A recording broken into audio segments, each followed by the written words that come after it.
तेज बुखार है नबी करीम को। दो सहाबा सहारा दे के मस्जिद में लाए। नबी पाक अलैहिस्सलाम को बज़ाहिर सहारा दे के लाया गया।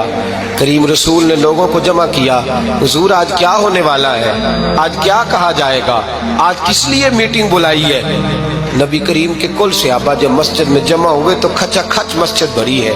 विसाल ज़ाहिरी से चंद यौम पहले की बात।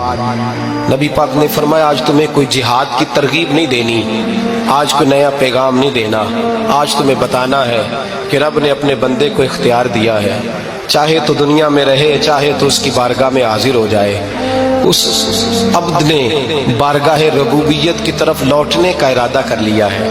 हजरत सिद्दीक अकबर रोने लगे तो सहाबा ने कहा तुम्हें क्या हुआ। कहने लगे समझ नहीं रहे, किसी की बात नहीं कर रहे, नबी पाक तो अपनी बात फरमा रहे हैं, उसने जाने का इरादा कर लिया। सुनिए मेरे भाई, महबूब पाक ने फरमाया भाई किसी शख्स को मेरी तरफ से कोई तकलीफ पहुंची हो तो बदला ले सकता है, बदला ले सकता है, किसी को तकलीफ पहुंची हो।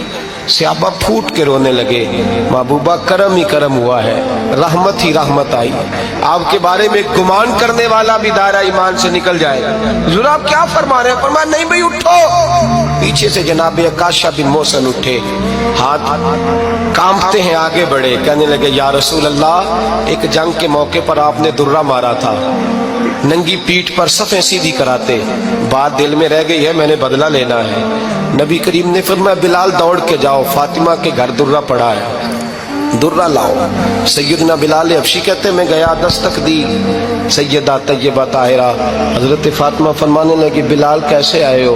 अम्मा जी वो दुर्रा चाहिए था। सैयदा को तशवीश हुई, कहने लगे बिलाल ना तो जंग पे जाना है, ना जिहाद है, ना कोई ऐसा मौका है, हुजूर की तो तबीयत मुबारक बज़ाहिर बड़ी अलील है, दुर्रा क्या करेंगे।